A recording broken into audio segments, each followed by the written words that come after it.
Green hydrogen sounds simple. Use electricity, split water, produce hydrogen. But in reality, everything depends on one critical machine, the electrolyzer. This device sits at the center of the entire green hydrogen economy, and the type of electrolyzer we choose could determine the future cost, efficiency, and scalability of hydrogen itself. A green hydrogen system usually begins with renewable electricity from solar panels, wind turbines, or hydropower. That electricity is sent into an electrolyzer, where water is split into hydrogen and oxygen. The hydrogen is then processed, compressed, stored, or converted into other chemicals like ammonia. Finally, it is transported and used in industry, transportation, or energy systems. But among all these steps, the electrolyzer plays a special role because it directly determines how efficiently electricity can be converted into hydrogen. Electrolyzers are more than just machines. They are the bridge between renewable electricity and chemical fuel. A small improvement in efficiency can save enormous amounts of energy at industrial scale, and the materials used inside electrolyzers can dramatically affect cost. Some systems rely on rare metals, others require expensive membranes. Some operate efficiently, others are more durable. So today, companies and researchers around the world are racing to develop better electrolyzer technologies.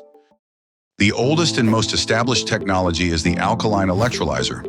In this system, two electrodes are placed inside a liquid alkaline solution, usually potassium hydroxide. When electricity is applied, water molecules split, producing hydrogen at one electrode and oxygen at the other. Alkaline electrolyzers are reliable, relatively cheap, and already used at industrial scale. But they also have limitations.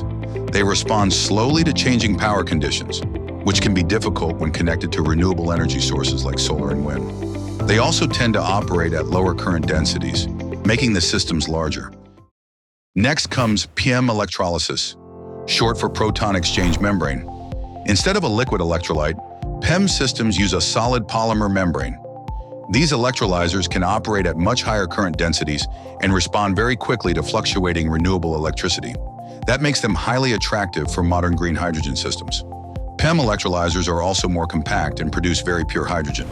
But there is a trade-off. They rely on expensive materials like platinum and iridium, and the membranes themselves often require fluorinated materials that are difficult to recycle and may raise environmental concerns during manufacturing and disposal. These rare and specialized materials significantly increase system cost. One of the newer technologies is the AEM electrolyzer, or anion exchange membrane system. You can think of it as a hybrid approach. It combines some advantages of alkaline systems with some benefits of PEM technology. One of its biggest attractions is the possibility of using cheaper and more abundant materials. Unlike PEM systems, AEM electrolyzers may avoid some expensive precious metals and potentially reduce the need for heavily fluorinated membranes. That could make the technology both cheaper and more environmentally friendly. In theory, AEM electrolyzers could achieve high efficiency at much lower cost. That makes them extremely promising. But today, the technology is still developing. Durability, membrane stability, and long-term performance remain major challenges. And researchers are already looking beyond today's technologies. One major challenge with many current electrolyzers is water purity. Most systems require highly purified water to operate efficiently and avoid damaging the electrodes and membranes. But producing ultra-pure water also consumes energy, adds cost, and can become difficult in regions facing water scarcity.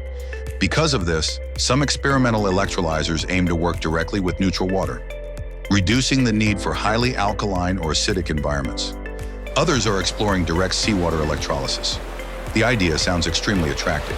After all, Earth's oceans contain vast amounts of water, but seawater introduces major complications. Salt, impurities, and unwanted side reactions can damage electrodes and reduce efficiency. Still, research in this field is advancing rapidly, because if these challenges can be solved, future electrolyzers could become far more practical and scalable. When people talk about green hydrogen, they often focus on the hydrogen itself. But behind every kilogram of hydrogen is an electrolyzer, a machine that quietly determines the efficiency, cost, and practicality of the entire system. No single electrolyzer technology is perfect. Some are cheap, some are efficient, some are durable, and some may define the future. But one thing is clear. As renewable electricity continues to grow, electrolyzers may become one of the most important technologies of the clean energy transition.